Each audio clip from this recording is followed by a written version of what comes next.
Assalamualaikum. Kita lanjutkan kajian tentang tahapan dalam mendidik anak menurut tuntunan Rasulullah SAW. Pasal yang kedua, yaitu anak mulai usia 4 tahun hingga 10 tahun. Dalam pasal ini mengandung 23 hal yang akan kita bahas. Pertama adalah mengajak pergi seraya menasihati dan mengajari.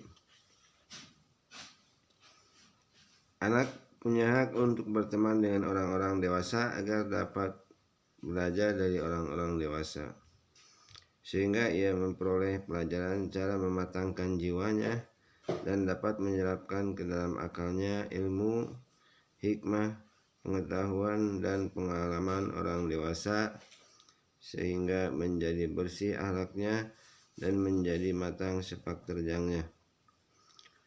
Nabi SAW adalah teladan dalam hal ini, sebagaimana telah kita ketahui bahwa beliau menemani Anas dan juga anak-anak Ja'far putra pamannya serta Al-Fadl putra pamannya.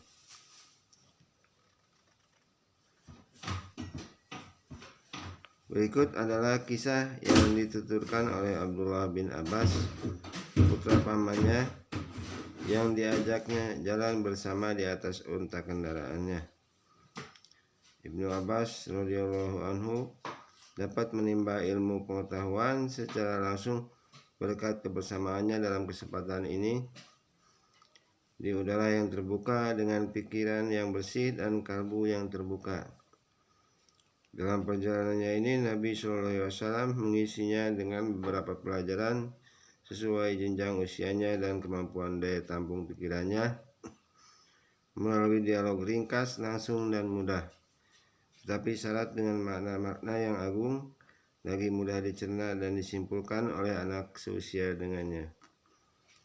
Nabi SAW bersabda kepadanya,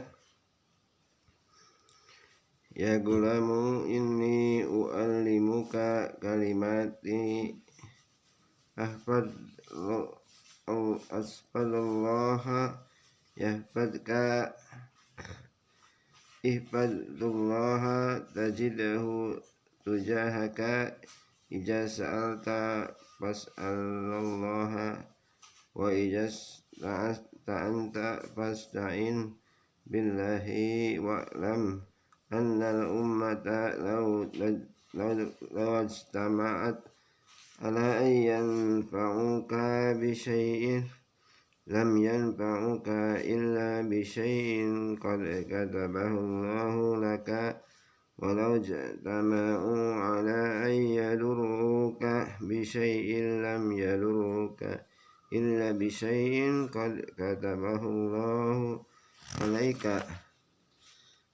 rufi'at tul aqlamu wajabat suhu." Artinya, hai anak muda, sesungguhnya aku akan memberimu beberapa pelajaran, yaitu peliharalah Allah, niscaya Dia akan balas memeliharamu. Peliharalah Allah, niscaya kamu akan menjumpainya di hadapanmu. Jika kamu meminta, mintalah kepada Allah, dan jika kamu memohon pertolongan, mohonlah kepada Allah. Ketahuilah, sesungguhnya andai kata seluruh umat bersatu padu untuk memberi suatu manfaat kepadamu, niscaya mereka tidak akan dapat memberikannya kepadamu, kecuali sesuatu yang telah ditakdirkan oleh Allah untukmu. Dan andai kata mereka bersatu padu untuk menimpakan suatu bahaya kepadamu, niscaya mereka tidak akan dapat membahayakanmu, kecuali sesuatu yang telah ditakdirkan oleh Allah bagimu. Kalam telah diangkat dan lembaran catatan telah mengering. Hadis riwayat Tirmidzi. Kemudian yang kedua adalah menarik hati anak dengan ungkapan lembut. Termasuk faktor yang dapat menumbuhkan rasa percaya diri dalam diri anak dan dapat meningkatkan semangat spiritual serta dapat memperbaiki kondisi psikologisnya ialah bila berkomunikasi dengannya memanggilnya dengan menyebut nama yang paling disukainya, gelarnya atau sebutan yang baik. Sesungguhnya dalam hal ini Rasulullah SAW merupakan teladan yang paling baik. Ada kalanya beliau memanggil anak dengan panggilan yang sesuai dengan jenjang usianya, seperti ungkapan, "Hai anak muda, sesungguhnya aku akan memberimu beberapa pelajaran. Hai anak muda, sebutlah nama Allah dan makanlah dengan tangan kananmu. Hai anak muda, bolehkah aku memberi orang tua terlebih dahulu?" Dan seterusnya. Ada kalanya pula beliau memanggil anak dengan sebutan, "Hai anakku," seperti yang beliau lakukan kepada Anas saat turun ayat hijab. "Hai anakku, mundurlah kamu ke belakang." Nabi SAW menyebutkan anak-anak Ja'far, putra pamannya, melalui ungkapan berikut, "Panggilkanlah kepadaku anak-anak saudaraku." Nabi SAW pun menanyakan kesehatan mereka kepada ibunya melalui ungkapan berikut, "Mali ara ajsama bani akhi dari'atan tusibuhumul hajah." Artinya, mengapa kulihat tubuh anak-anak saudaraku kurus-kurus seperti anak-anak yang kelaparan atau penyakitan. Hadis riwayat Muslim. Sesungguhnya Imam Abu Daud dalam kitab hadisnya telah membuat satu bab khusus dalam hal ini. Untuk itu ia menyebutkan bab tentang seseorang yang menyebut anak orang lain dengan panggilan, "Hai anakku." Ada kalanya Nabi SAW memanggil mereka dengan menyebut nama gelarnya sebagai penghormatan dan penghargaan dari beliau kepada mereka. Beliau SAW pernah memanggil anak kecil yang telah disapih dengan sapaan, "Hai Abu Umair, apakah yang terjadi dengan Nugairmu?" Nugair adalah burung kecil seperti burung pipit yang menjadi mainannya. Kemudian burung itu mati.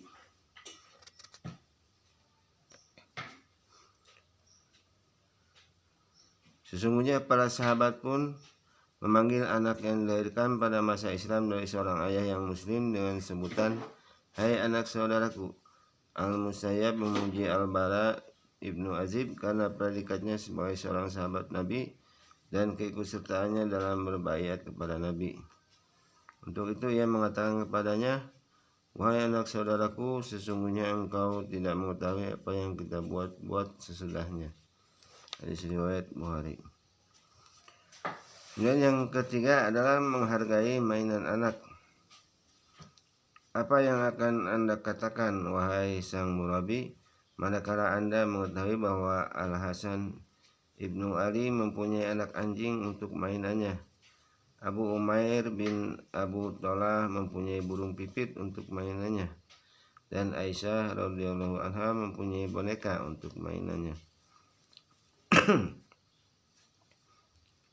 Sebagai jawabannya dapat dikatakan bahwa sesungguhnya ungkapan ini secara tidak langsung merupakan pengakuan dari Nabi SAW terhadap kebutuhan anak kecil akan mainannya. Ada pula yang akan Anda katakan, wahai saudaraku, jika Anda mengetahui bahwa setelah dinikahi Nabi SAW, Aisyah membawa serta pula boneka mainannya ke rumah Nabi untuk mainannya.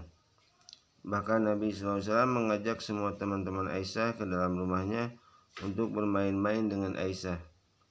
Demikian pula ketika Jibril tidak mau masuk ke dalam rumah Nabi SAW karena ada anak anjing yang sebelumnya Nabi tidak mengetahui keberadaannya. Meskipun demikian, Nabi tidak memarahi Al-Husain, mencegah atau melarangnya dari mainannya itu. Begitu pula dengan burung pipit milik Abu Umair. Nabi SAW tidak melarangnya bermain dengan burungnya selama dia tidak menyakiti atau menyiksanya.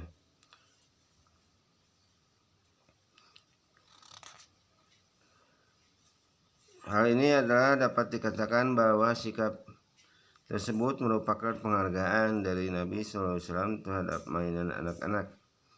Karena anak-anak memang perlu mainan guna mengembangkan akalnya meluaskan pengetahuannya dan memberikan kesibukan kepada indera dan perasaannya.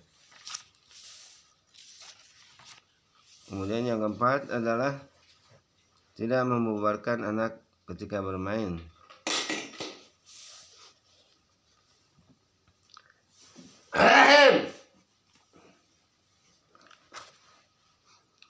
Ada kalanya seseorang di antara kita berjumpa dengan sekumpulan anak-anak yang sedang asyik bermain. Lalu ia mengatakan kepada mereka, "Apakah kalian tidak sedang disuruh oleh orang tua kalian? Atau apakah kalian tidak punya tempat bermain di rumah kalian?"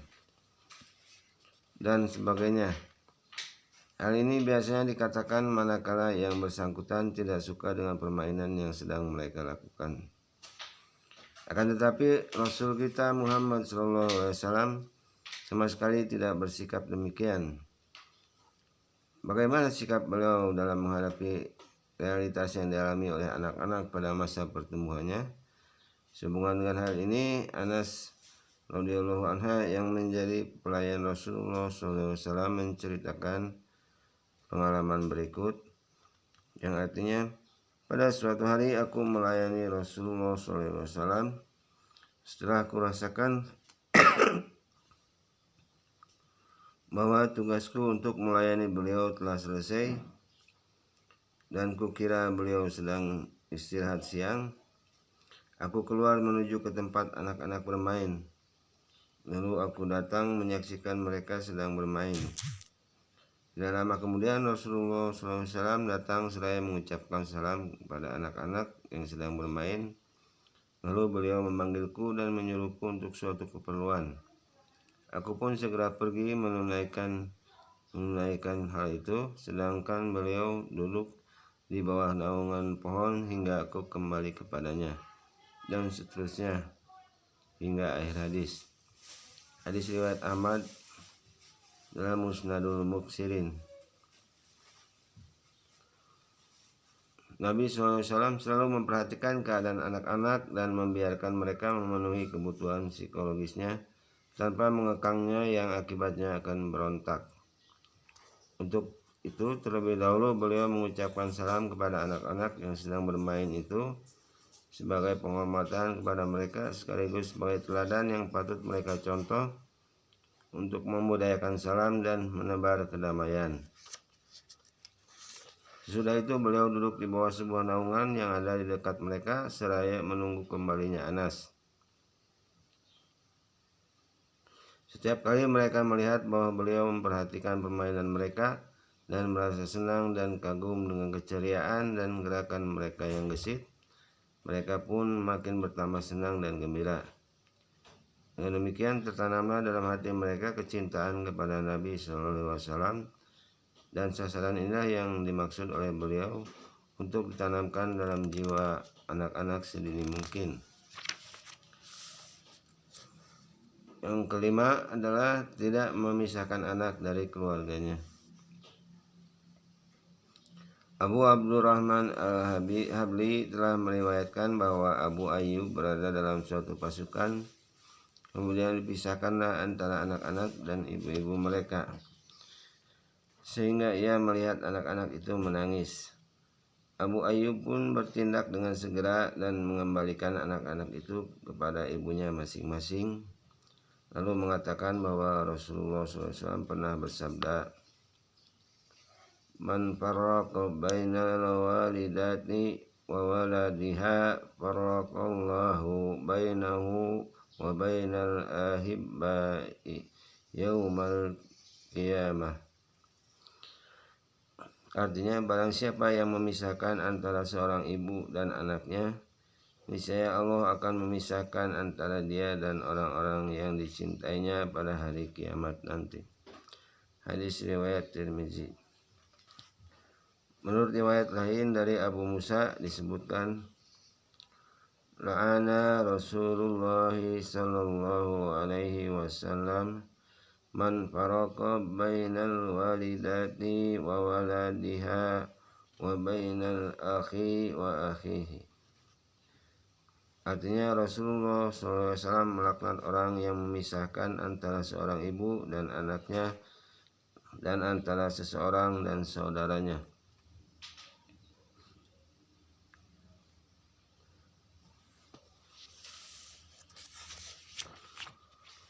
Kemudian yang keenam adalah tidak banyak mencela dan menegur anak.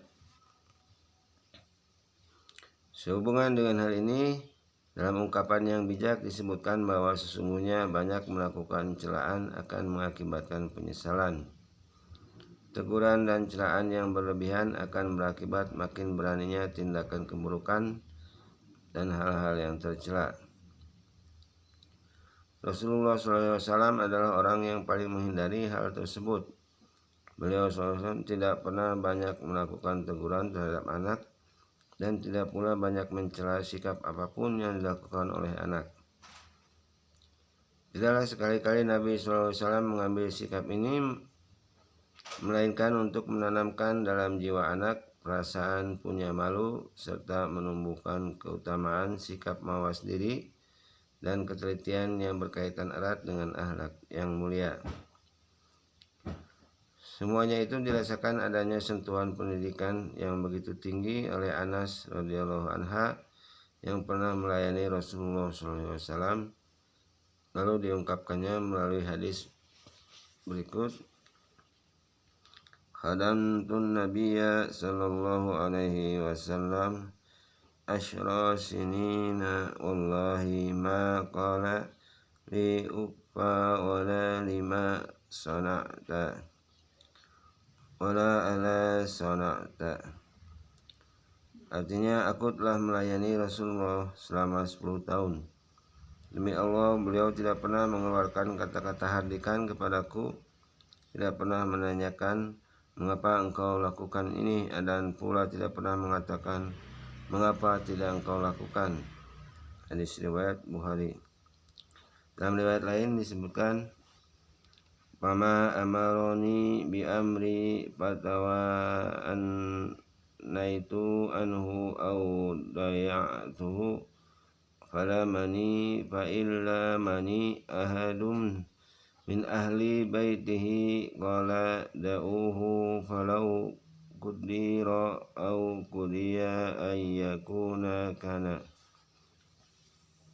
Artinya, tidaklah sekali-kali beliau memerintahkan sesuatu kepadaku, kemudian aku menaguhkan pelaksanaannya atau menyia-nyiakannya, lalu beliau mencelaku.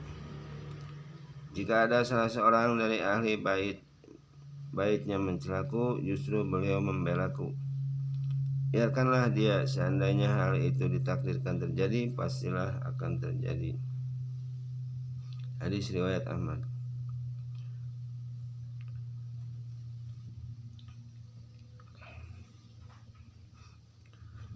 Sehubungan dengan hal ini, barangkali seseorang akan mengatakan, seandainya kita bersikap lemah lembut dan banyak toleran, tentulah anak akan bertambah berani melakukan pelanggaran dan kita tidak bisa mengarahkan atau membimbingnya lagi.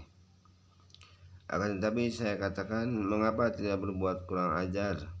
Baik Anas, Ibnu Abbas, Zaid bin Harisah, dan putranya Usamah bin Zaid, anak-anak Ja'far, anak-anak pamannya Al-Abbas, maupun anak-anak lainnya yang pendidikan mereka ditangani oleh Nabi SAW, sehingga menjadi tokoh-tokoh manusia dan para imam pemberi petunjuk. Mengapa mereka atau sebagian dari mereka tidak ada yang bersikap kurang ajar? Orang yang tidak menyukai metode pendidikan yang dilakukan oleh Nabi SAW, atau memandang bahwa selain Nabi SAW ada yang lebih baik, atau memasukkan ke dalam metode pendidikannya beberapa perbaikan atau modifikasi, tentulah anak seperti Ibnu Abbas tidak akan menjadi seorang Ibnu Abbas bila dididik olehnya, tetapi akan menjadi seorang yang paling buruk perangainya.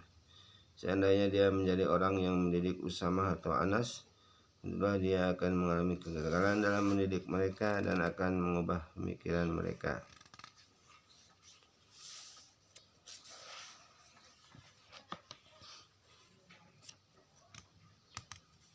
Yang ketujuh adalah membimbing anak kepada akhlak mulia. Diriwayatkan dari Anas radhiyallahu anha yang telah menceritakan kepada Nabi sallallahu alaihi wasallam pernah bersabda kepadanya,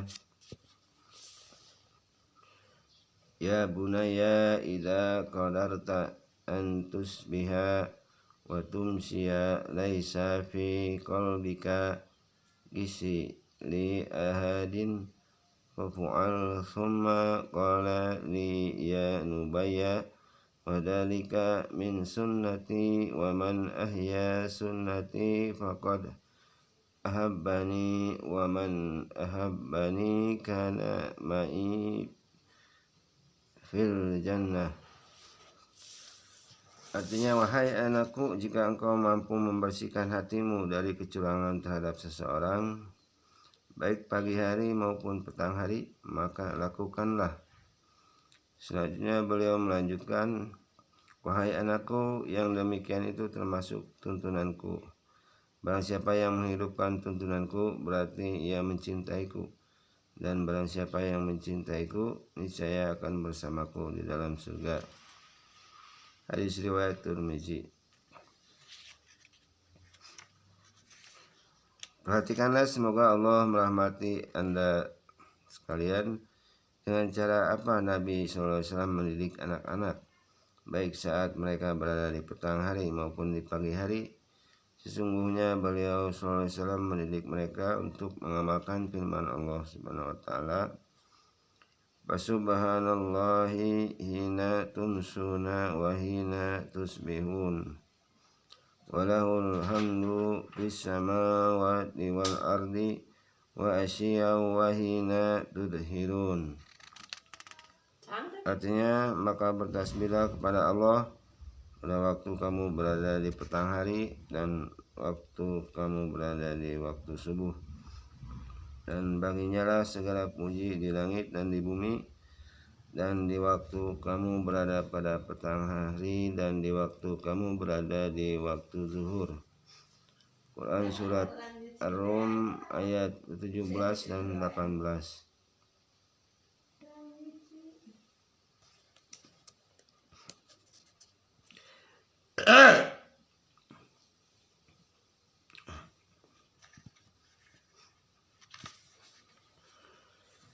Nabi SAW mendidik mereka baik pada pagi hari maupun petang hari untuk berhati suci, berjiwa bersih, dan berdada lapang, sebagai persiapan bagi mereka untuk menghadapi suatu hari yang pada hari itu tidak berguna lagi harta benda atau anak-anak, kecuali orang yang datang dengan membawa kalbu yang bersih.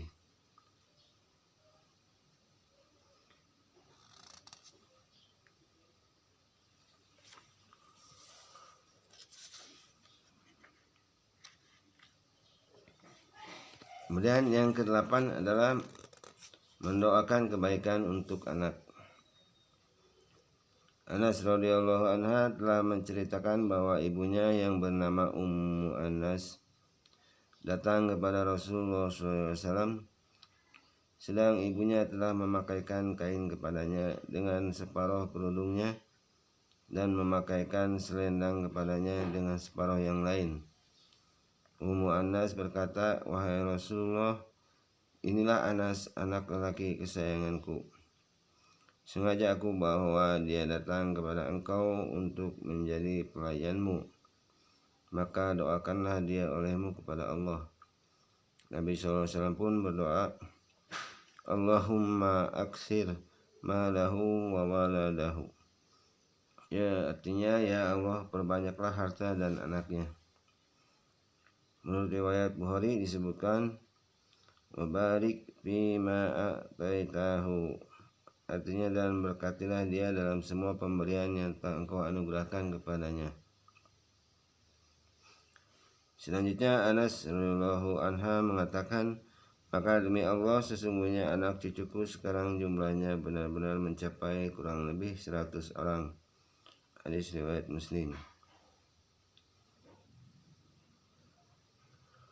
Disebutkan bahwa termasuk di antara doa Nabi SAW saat hendak bepergian ialah Allahumma inni a'udzubika min wa'sa'is safari wa kabatil manzari wa su'il munqalabi fil mali wal ahli wal walidi. Artinya, ya Allah, sesungguhnya aku berlindung kepadamu dari kesulitan dalam perjalanan, kemurungan dalam penampilan, dan beroleh keburukan saat kembali berkenaan dengan harta, keluarga, dan anak-anak. Hadis riwayat Muslim. Nabi SAW menginginkan agar tidak tertimpa kesedihan berkenaan dengan harta benda, keluarga, atau anak-anak saat pulang dari perjalanannya. Maka beliau SAW melakukan upaya sedia payung sebelum hujan.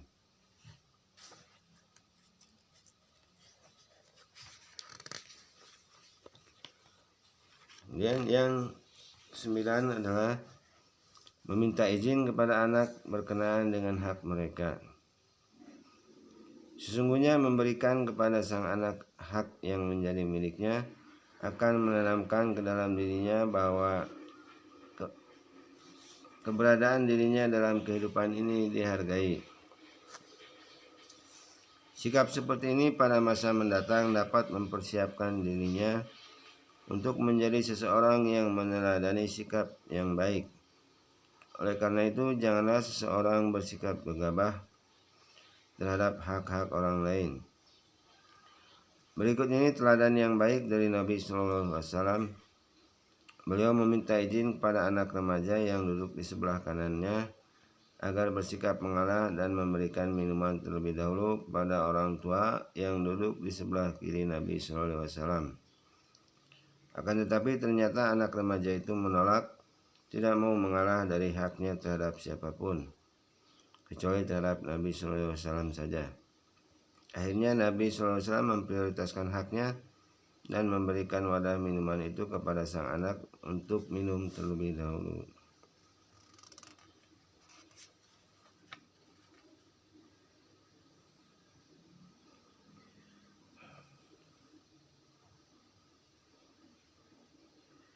Sahal bin Sa'ad radhiyallahu anha telah meriwayatkan bahwa disajikan kepada Rasulullah SAW minuman, lalu beliau meminumnya. Sedang di sebelah kanannya terdapat seorang anak remaja dan di sebelah kirinya terdapat banyak orang tua. Sesudah minum, Nabi SAW pun bertanya kepada si anak remaja, apakah engkau setuju bila aku memberi minum mereka terlebih dahulu? Ia menjawab, tidak, demi Allah, aku tidak akan menyerahkan bagianku darimu. Sahal ibnu Sa'ad melanjutkan, Rasulullah SAW pun menyerahkan wadah itu ke tangan anak muda tersebut. Hadis riwayat Bukhari. Maha suci Allah, Muhammad, penghulu semua makhluk dan paling besar kedudukannya serta paling tinggi pangkatnya di antara mereka semua, meminta izin kepada seorang anak remaja. Kemudian berikutnya adalah mengajari anak memelihara rahasia.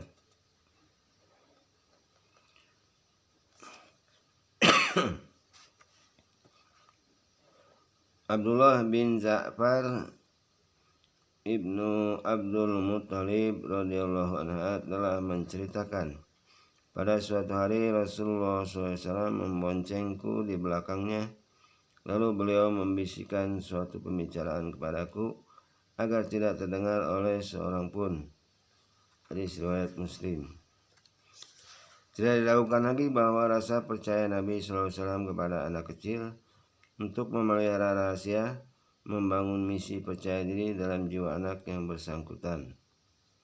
Sikap ini membuat anak yang bersangkutan merasakan bahwa dirinya dapat dipercaya dan dapat memberi pemahaman betapa pentingnya tugas rahasia yang diembankan kepada dirinya. Oleh karena itu, dia mampu menjaga rahasia sebagaimana yang dilakukan oleh Anas ketika Rasulullah SAW menyuruhnya, sehingga Anas terlambat untuk kembali kepada ibunya. Ketika ia datang, ibunya bertanya kepadanya, apakah yang menyebabkan kamu terlambat? Anas menjawab, Rasulullah SAW telah menyuruhku untuk suatu keperluan. Ibunya bertanya, keperluan apa? Anas menjawab, sesungguhnya ini rahasia. Ibunya berkata kepadanya, kalau begitu jangan sekali-kali kamu menceritakan rahasia Rasulullah SAW kepada siapapun. Anas menyembunyikan rahasia terhadap ibunya. Demikian pula dia menyembunyikannya terhadap Sabit yang mendengar kisah ini darinya. Anas berkata kepada Sabit, demi Allah, seandainya aku menceritakannya kepada seseorang, tentulah aku akan menceritakannya pula kepadamu. Hai Sabit, hadis riwayat Muslim dalam Kitabu Fadail Sahabah dan hadis riwayat Ahmad. Kemudian yang ke-11 adalah memberikan pengarahan dan meluruskan kekeliruan anak saat makan. Nabi SAW sering makan bersama dengan anak-anak. Tidak dilakukan lagi, ini merupakan kesempatan bagi mereka untuk belajar dari mu'alim atau guru mereka yang besar etika menyantap hidangan makanan. Karena memang tidak ada mu'alim yang lebih baik pengajarannya selain Nabi SAW. Umar bin Abu Salamah radhiyallahu anha menceritakan pengalaman masa kecilnya. Ketika masih kecil aku berada di pangkuan Nabi dan tanganku menjalar kemana-mana di atas nampan. Maka Rasulullah SAW bersabda kepadaku, ya gulamu samillaha wa kul biyaminika wa kul mimma yalika mama jalat tilka ni'mati ba'du.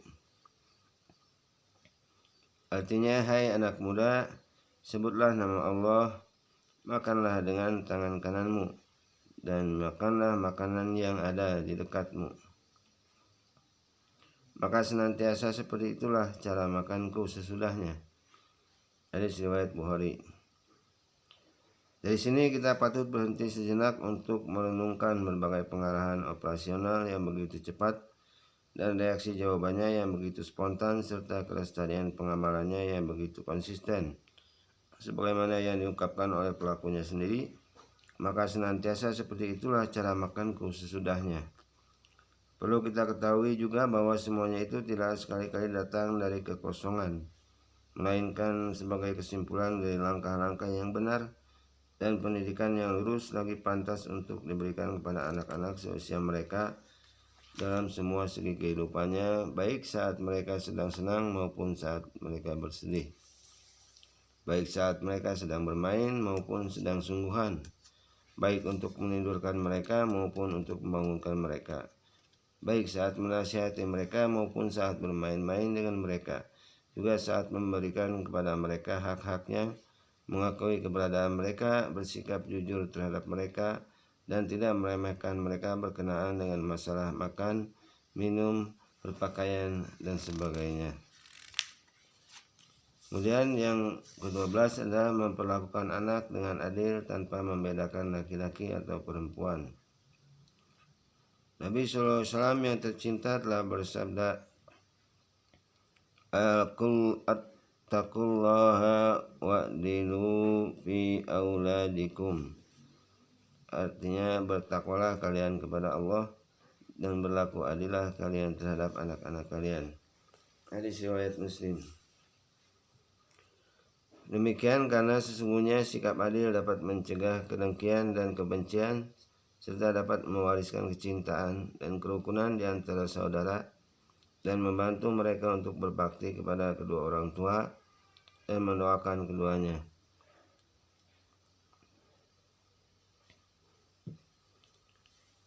Berikut ini adalah sebuah asar yang diriwayatkan oleh Anas radhiyallahu anhu bahwa pernah ada seorang lelaki sedang bertamu kepada Nabi SAW. Kemudian datanglah anak laki-lakinya. Maka ia langsung mencium anak laki-lakinya itu dan mendudukannya di atas pahanya. Tidak lama kemudian datanglah anak perempuannya. Maka ia menyuruhnya untuk duduk di hadapannya. Melihat hal tersebut, Nabi SAW bersabda, Ala sawita bainahum. Artinya, mengapa engkau tidak memperlakukan hal yang sama di antara mereka? Hadis riwayat Al-Bazzar. Untuk itu orang tua harus memperlakukan sama rata dan adil di antara anak-anaknya, meskipun dalam masalah pemberian.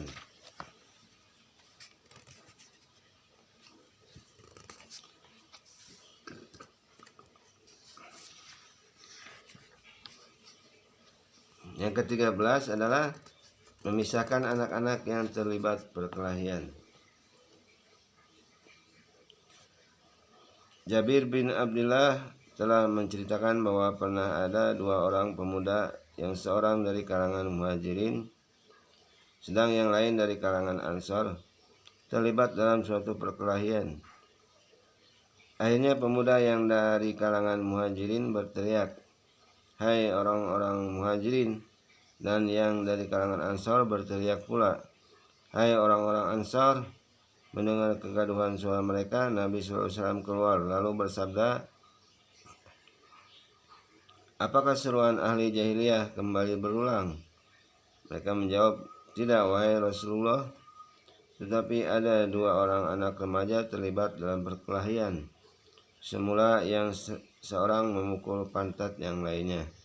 Nabi SAW bersabda, "La ba'sa wal yansuru rajulu akhahu zaliman au madluman, in kana zaliman falyanhahu fa innahu nasrun lahu, wa in kana madluman falyansuruhu." Artinya, tidak mengapa, hendaklah seseorang itu menolong saudaranya, baik dalam keadaan berbuat aniaya maupun teraniaya. Jika saudaranya itu berbuat aniaya, hendaklah ia mencegahnya, karena sesungguhnya itulah cara menolongnya. Dan jika saudaranya itu teraniaya, hendaklah ia menolongnya. Hadis riwayat Muslim.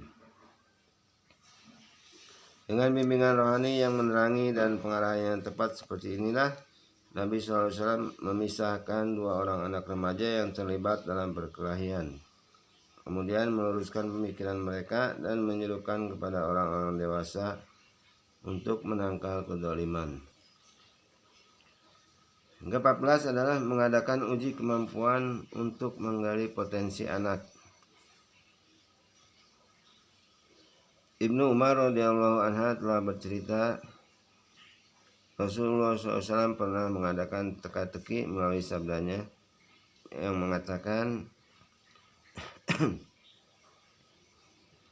"Inna minas syajaril bawadi syajaratan la yaskutu waraquha wa innahal muslimi fahadathuni ma hiya. Fawaqa'an nasu fi syajaril bawadi. Qala Abdullahi wa waqa'a fi nafsi annaha nahlatu fastahbayabtu, thumma qalu hadatsana ma hiya ya Rasulullah. Qala hiya nahlat." Artinya, sesungguhnya di antara pepohonan yang tumbuh di daerah pedalaman terdapat sebuah pohon yang dedaunannya tidak pernah gugur, dan sesungguhnya itulah perumpamaan seorang muslim. Maka ceritakanlah kepadaku, pohon apakah itu? Orang-orang menebaknya beragam pohon yang tumbuh di daerah pedalaman. Sedang dalam hatiku terbetik bahwa pohon yang dimaksud adalah pohon kurma. Tetapi aku merasa malu untuk mengutarakannya, mengingat saat itu usiaku masih terlalu muda. Selanjutnya mereka pun menyerah dan berkata, "Ceritakanlah kepada kami, wahai Rasulullah, pohon apakah itu?" Rasulullah menjawab, "Itulah pohon kurma." Riwayat Bukhari. Menurut riwayat lain disebutkan bahwa Abdullah bin Umar radhiyallahu anha mengatakan, "Lalu aku ceritakan hal itu kepada Umar, dan Umar berkata, sesungguhnya jika kamu mengatakan pohon kurma, hal itu lebih aku sukai daripada anu dan anu." Hadis riwayat Muslim. Hal ini merupakan stimulan untuk bersaing ditujukan kepada Abdullah oleh ayahnya Umar dan pemberian semangat baginya untuk berani berbicara meskipun di majelis orang-orang dewasa selama yang dikatakannya menyangkut ilmu yang tidak mereka ketahui.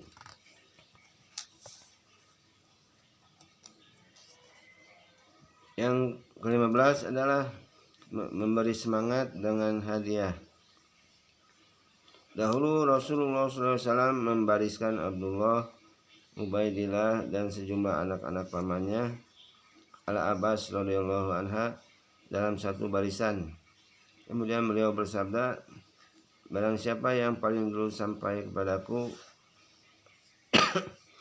maka dia akan mendapatkan anu dan anu. Mereka pun berlomba lari menuju ke tempat Nabi SAW berada. Setelah mereka sampai kepadanya, maka ada yang memeluk punggungnya dan ada pula yang memeluk dadanya. Dan Nabi SAW menciumi mereka semua serta menepati janjinya pada mereka. Hadis riwayat Ahmad.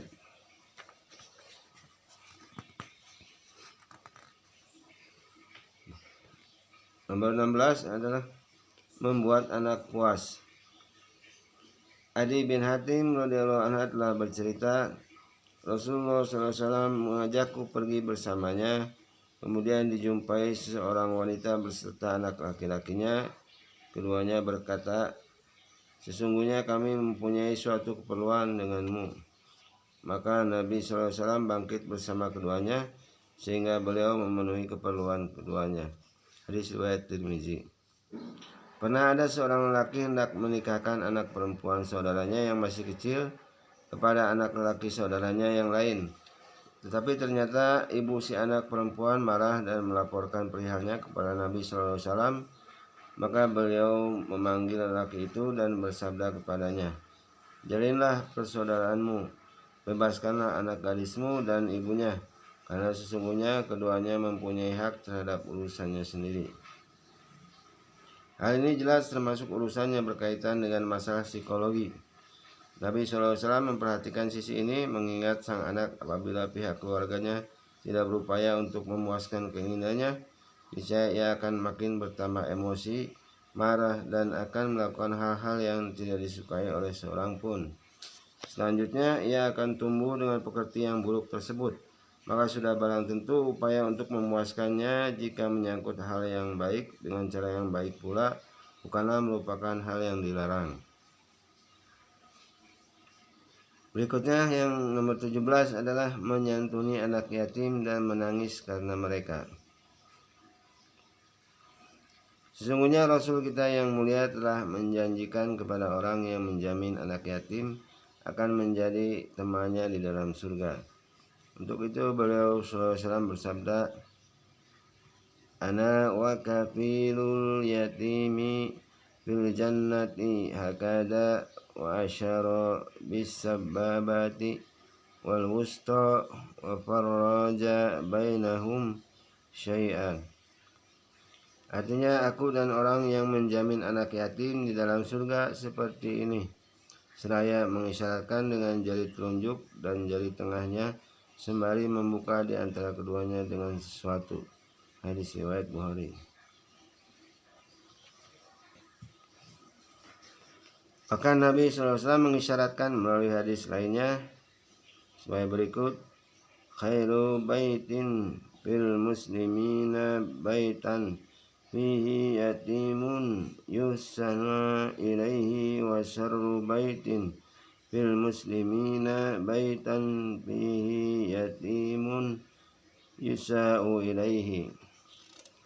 Artinya, sebaik-baik rumah di kalangan kaum muslim ialah rumah yang di dalamnya terdapat anak yatim yang diperlakukan dengan baik, dan seburuk-buruk rumah di kalangan kaum muslim ialah rumah yang di dalamnya terdapat anak yatim yang diperlakukan dengan buruk. Hadis riwayat Ibnu Majah.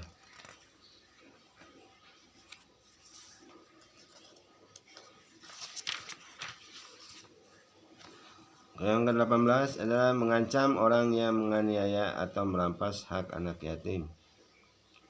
Nabi SAW telah bersabda, Allahumma inni uharriju haqqad dha'ifainil yatimi wal mar'ah. Artinya, ya Allah, sesungguhnya aku mengharamkan hak dua orang lemah, yaitu anak yatim dan wanita. Hadis riwayat Ibnu Majah. Apakah ada ancaman dan peringatan yang lebih besar daripada firman Allah Subhanahu wa ta'ala, innal ladzina ya'kuluna amwalal yatama zulman innama ya'kuluna fi butunihim nara wa sayaslawna sa'ira. Artinya, sesungguhnya orang-orang yang memakan harta anak yatim secara zalim, sebenarnya mereka itu menelan api sepenuh perutnya, dan mereka akan masuk ke dalam api yang menyala-nyala. Quran Surat An-Nisa ayat yang ke-10. Dan yang ke-19 adalah mencegah anak bermain saat setan berkeliaran. Nabi SAW telah bersabda,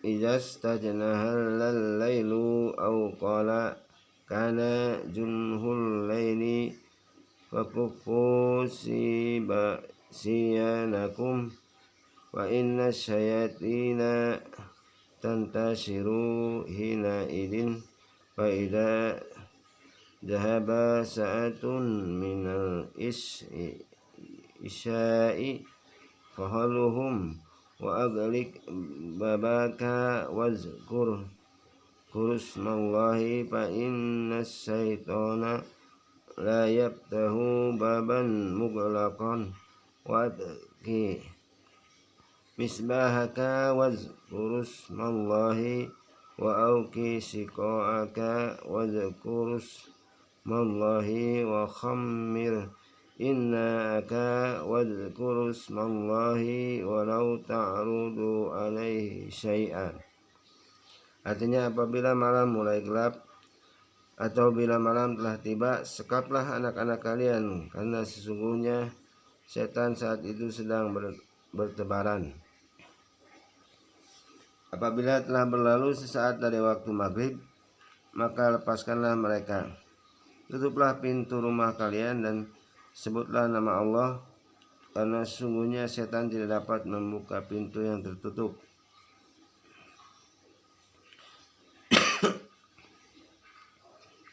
Padamkanlah lampu kalian dan sebutlah nama Allah. Ikatlah wadah minuman kalian dan sebutlah nama Allah. Dan tutupilah bejana kalian meskipun hanya dengan memelintangkan sesuatu di atasnya, dan sebutlah nama Allah. Hadis riwayat Bukhari.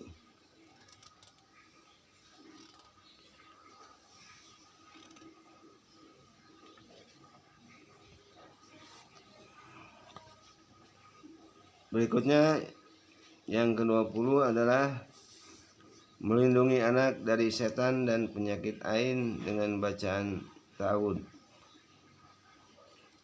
Sesungguhnya penyembuhan dengan zikir dan pengobatan cara Nabi merupakan pilar yang pokok dan asal yang mengakar untuk kesembuhan dan pemeliharaan kesehatan anak, dan juga bagi kekuatan daya tahan tubuhnya.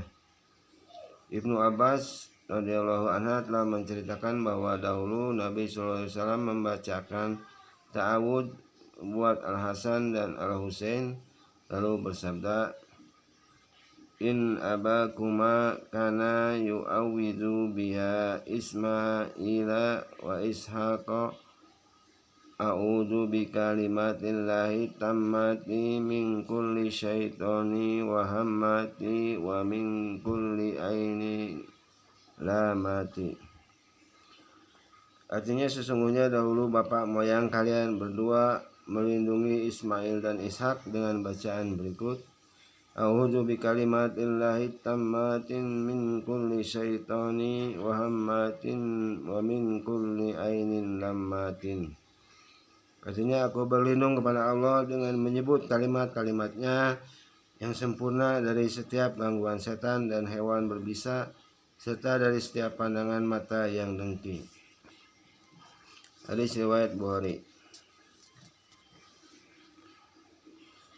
Amroh telah meriwayatkan dari Aisyah yang telah menceritakan bahwa Nabi SAW masuk dan mendengar suara tangisan bayi.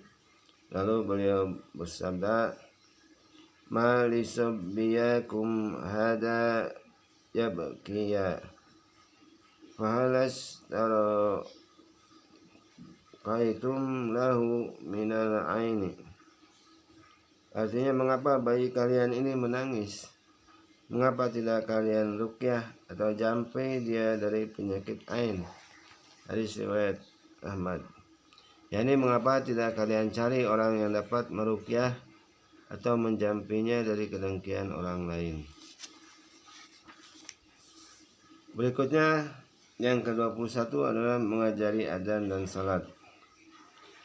Abu Mahdzurah menceritakan hadis berikut, "Aku termasuk salah seorang di antara 10 orang remaja yang sebaya usiaku berangkat bersama dengan Nabi SAW dan rombongannya.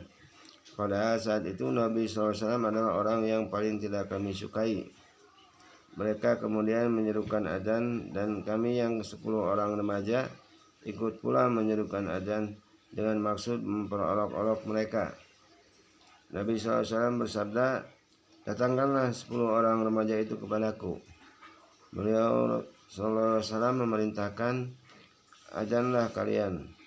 Mereka pun menyerukan suara adzan, sedang aku adalah salah seorang di antara mereka. Nabi SAW bersabda, 'Alangkah baiknya suara anak remaja yang baru kudengar suaranya ini. Sekarang pergilah kamu dan jadilah juru adzan buat